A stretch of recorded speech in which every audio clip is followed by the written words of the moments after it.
Injustice wears many faces.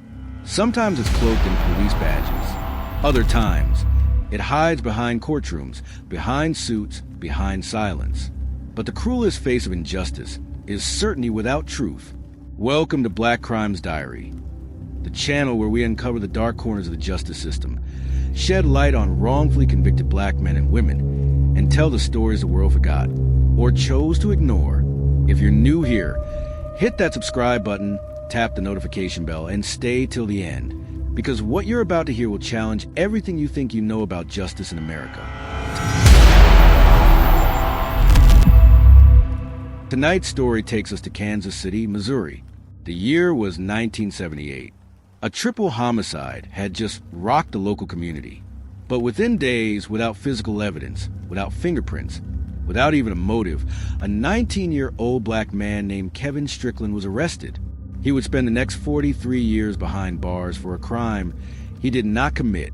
This is not just a story about a wrongful conviction. This is a story about a system that refused to admit its mistake until it was far too late.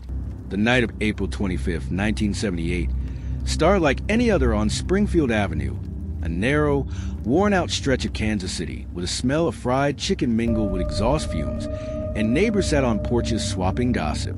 It was a quiet Tuesday, the kind that ended early until sudden, rapid gunfire ripped through the stillness. 3 people were found dead inside a modest house on 6934 South Benton Avenue: Sherry Black, John Walker, and Larry Ingram. A 4th victim, Cynthia Douglas, survived, barely. She was dazed, injured, but alive. When police arrived, the scene was already chaotic. Blood soaked the carpet. Shell casings littered the floor. But no weapon was found. No fingerprints were lifted. No physical evidence could place any single person at the scene. And yet, within hours, detectives began focusing on one name: Kevin Strickland. He wasn't at the scene. He had no criminal record. But he was black, young, and lived just a few blocks away. A local troublemaker named Vincent Bell, known to law enforcement, was quickly arrested in connection with the murders. Bell, fearing a life sentence, gave detectives a gift. He told them Kevin was involved too. That was all the police needed. No weapon, no blood, no fingerprints. Just one man's word. A man who had every reason to lie. Kevin, when first brought in, thought it was a mistake. He was calm, cooperative, naive. He told them he'd been home all night, watching TV. His mother and siblings confirmed it. But the officers weren't looking for truth. They were looking for a name that could close a case. And Kevin Strickland fit the story they wanted to tell. They asked him to confess. He refused, so they locked him up and kept him there. But here's the twist. The only surviving eyewitness, Cynthia Douglas, did not identify Kevin at first. She gave a description that didn't match him. She said she knew the killers and would recognize them. But after pressure from police, and after being shown Kevin's photo multiple times, she changed her story. She pointed to Kevin and said, "That's him." That single, shaky identification became the bedrock of the state's case. And Kevin's nightmare began. The courtroom buzzed with quiet anticipation as Kevin Strickland was led in, shackled at the ankles, his hands bound in front of him. He wore the ill-fitting brown suit his mother had scraped together money for, and his face carried the confusion of a man who still believed that truth would save him. He was 19, skinny, soft-spoken, and shell-shocked. His eyes scanned the room as if searching for someone who might finally speak up for him. But there was no justice waiting in that courtroom, only theater. And Kevin was the villain in a story someone else had written. The prosecution's case was weak, but dressed in confidence. The lead prosecutor, a stern-faced man named Doug Clevenger, spoke with the measured tone of someone who had already won. His voice filled the room as he painted Kevin as a cold-blooded killer who had joined Vincent Bell and Kill Matkins to rob and murder 3 people. But there were no fingerprints, no gunshot residue, no weapon. There wasn't even a clear motive. The only thing they had was Cynthia Douglas's testimony, and even that had changed over time. Cynthia sat with her hands folded tightly, her gaze low. When she spoke, it was almost in a whisper. At first, she hadn't been able to name Kevin. In fact, she'd even told her own family that Kevin wasn't there, But weeks later, after persistent pressure from police, after they repeatedly told her that Kevin was guilty, she agreed to testify against him. It was subtle coercion, the kind that wears a witness down until they no longer know what they believe. Kevin's defense attorney, a court-appointed lawyer who seemed more eager to finish the trial than win it, barely challenged the inconsistencies. He didn't call Kevin's alibi witnesses, his mother, his siblings, who would have testified that Kevin was home at the time of the murders. He didn't cross-examine Cynthia with the sharpness needed.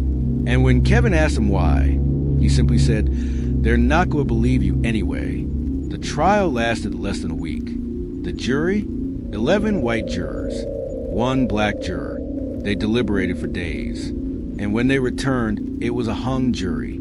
That lone black juror had refused to convict Kevin. It was the one moment Kevin thought the system might work. But the prosecution wasn't finished. They retried the case, this time ensuring an all-white jury. No hesitation, no mercy. Kevin was convicted. Life without the possibility of parole. He was sentenced to die in prison. Kevin sat motionless as the verdict was read. Not a single tear escaped his eyes. His body had gone cold. He heard the gavel slam down like a coffin lid. Somewhere behind him, his mother sobbed. He wanted to stand up and scream. He wanted to say, "I didn't do it." But they didn't care. They never cared. The courtroom emptied slowly. Reporters took notes. The judge took off his robe. The lawyers shook hands. And Kevin? He was led away. Another black boy swallowed by the American justice system. But the story wasn't over, because someone else knew the truth, and the silence wouldn't last forever. Kevin Strickland's life in prison was a slow death, but it wasn't the one he had been sentenced to. He didn't die the moment the gavel fell. But over the years, piece by piece, his innocence was chipped away by an unforgiving system that insisted he was guilty. The cold concrete walls of the Western Missouri Correctional Center became his world, his cell, his cage. They offered no solace, no hope, only the harsh clank of bars and the distant, ever-present hum of injustice that surrounded him. The first few years were the hardest. Kevin was angry, not at the world, not at the officers who brought him in, but at himself. He couldn't comprehend how his life had been reduced to a series of court transcripts and prison paperwork. Days blurred into weeks, weeks into years. At first, he tried to fight the despair. He read books, went to religious services, and even began writing letters to anyone who might listen. But as time wore on, the walls in his mind began to mirror those around him. A lifer, this was who he had become, despite not being guilty of anything. His hope of ever being free dwindled to a quiet flicker. Prison life wasn't just about survival. It was about finding something to cling to. Kevin found solace in a form of personal rebellion. He kept track of his case, documenting every flaw in the trial, every false lead, every piece of missing evidence. He became an expert in his own story. He learned the law. He pored over the pages of the police reports, the trial transcripts, and the appeals that had been denied. He looked for something, anything, that could undo the injustice he'd suffered. But all he found were dead ends. He kept sending letters, pleading for help. For years, they went unanswered. He heard whispers about lawyers taking on lost causes, but saw little action. His name faded into a cold case, just another tragic example of an innocent man imprisoned. But Kevin Strickland wasn't just another man. He was still a person. Someone who once had dreams, who still clung to a glimmer of hope in a place designed to break spirits. Then, in the year 2009, something incredible happened. Kevin received a letter from a man named Craig Lehman, a law student from the Innocence Project. Lehman had been researching wrongful convictions in Missouri and stumbled upon Kevin's case. He had been captivated by the glaring inconsistencies. No physical evidence, a coerced witness, and a jury that had failed to see the truth. Lehman took on the case, but it wasn't an easy fight. The Missouri courts weren't exactly known for overturning convictions, especially when it came to long sentences. And there was a bigger problem. Kevin's case didn't seem to be as high profile as other wrongful conviction cases. In the eyes of the public, Kevin was a forgotten man. Another prisoner whose life had been claimed by a system that preferred to lock people away rather than admit its mistakes. And yet, Despite these obstacles, Kevin held on. He didn't have much else but the quiet belief that the truth would somehow prevail. That one day, someone would find the proof. Someone would see through the fog of lies. But it wasn't just the courts that were indifferent. It was the police, too. People who had known deep down that they'd arrested the wrong man. Years after his conviction, a prison informant, a man named Andre Bell, came forward with shocking confession. Bell claimed that he knew the real murderer, an ex-boyfriend of one of the victims, who had fled the state and whose whereabouts were still unknown. The police had ignored this information. They had never followed up on it. Bell's statement was chilling. He'd been in a cell next to the real killer. The killer had confessed him in detail, saying that the murders had been about jealousy, not robbery. The real murderer had been in the house that night, not Kevin, but the authorities had dismissed it. They had been content to let Kevin rot in prison, rather than admit they'd made a mistake. And the even darker truth, that Andre Bell's testimony wasn't the only confession Kevin would receive in his years behind bars. There were others, fellow inmates, former police officers, even Cynthia Douglas, the sole eyewitness, who had finally admitted years after Kevin's conviction that she wasn't sure who the killer was. But despite these revelations, the system dragged its feet. Kevin's case, like so many others, had become a footnote in the annals of legal history. And despite all of this, he had a decision to make, whether he would continue to fight for his innocence or accept the fate they had handed him. The walls that Kevin Strickland had spent more than 40 years in weren't just concrete. They were the embodiment of a system that refused to admit its flaws. But there were cracks in those walls now. Kevin didn't know it yet, but his battle was about to take a turn, and the truth was inching ever closer. In 2021, Kevin Strickland was an old man. His skin had grayed, his body worn from decades of life inside a cell. But in his heart, the fire of a young man still burned. His soul hadn't been crushed by the injustice of it all. Not entirely. He had long given up on the hope of ever seeing the streets again, but that didn't mean he'd given up on the truth. He couldn't. He couldn't let go of the fact that he'd been wronged. Not after all these years. Kevin's legal battle had been stalled.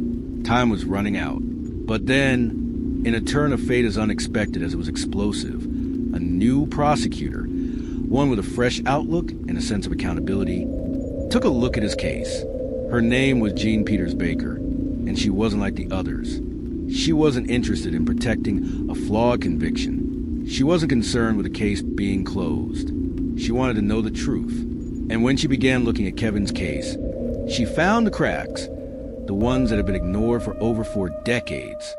Baker and her team uncovered something that no one had cared to look at before. Cynthia Douglas' testimony had been coerced.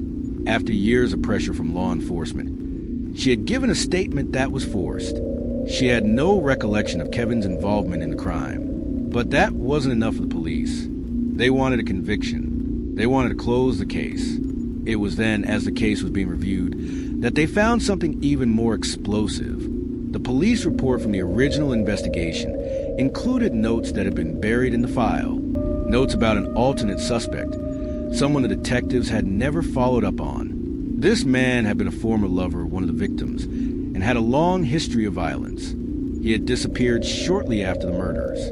The authorities had never looked into him. They had never bothered to follow the clues that pointed away from Kevin. For years, Kevin's fate had been sealed by a corrupt system, and yet here was the evidence that could finally set him free.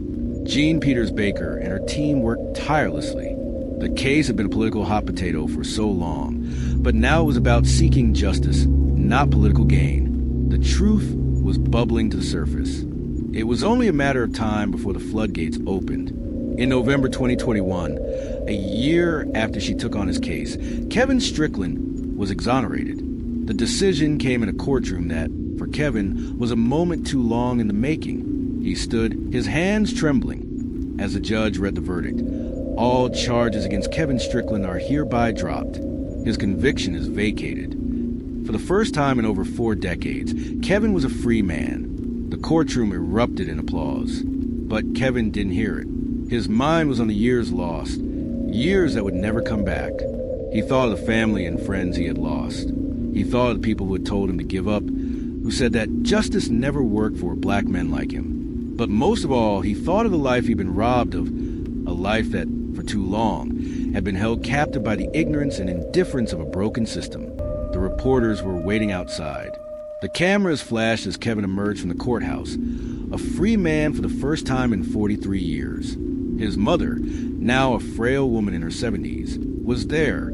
She hugged him, a moment they both dreamed of but never thought would come to pass. But as Kevin walked out of that courtroom, there was something he couldn't shake. He had been released, yes, but who would ever be held accountable for what happened to him? There were no apologies from the police, no public statement from the prosecutors who had pushed for his conviction, no acknowledgement from the jurors who had sentenced him to life in prison. As Kevin left the courthouse that day, the world had finally acknowledged his innocence, but his heart was heavy, because in the end, justice wasn't just about his release. It was about what had been lost, the years, the relationships, the moments that could never be reclaimed. The truth about Kevin Strickland's case had come to light, and justice had finally been done. But the echoes of his wrongful conviction still rang loudly. For 43 years, a young man had been denied the chance to live. And in those years, a whole life had slipped away. His life, stolen by a system that was meant to protect, but instead had failed him completely. As we close this chapter of Kevin Strickland's story, the fight for justice doesn't end. Kevin's case is a reminder of the dark truth hidden beneath our justice system, a system that doesn't always seek the truth and often does not protect the innocent. But as we wrap up, think about this. Kevin Strickland's case was only overturned because one person cared enough to uncover the truth. It begs the question, how many more men and women like Kevin are out there, still behind bars, still waiting for their day in court? We'll never know. But we can keep fighting, keep asking, and keep pushing until every innocent person gets the justice they deserve. That's it for today's story. Thank you for sticking with us.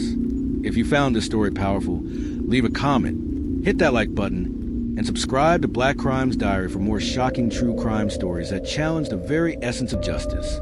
Stay tuned, because there's always more to uncover. This concludes the Kevin Strickland story for now. If you ever want to revisit his fight for freedom or dive deeper into the systemic issues that cause his wrongful conviction, you know where to find us.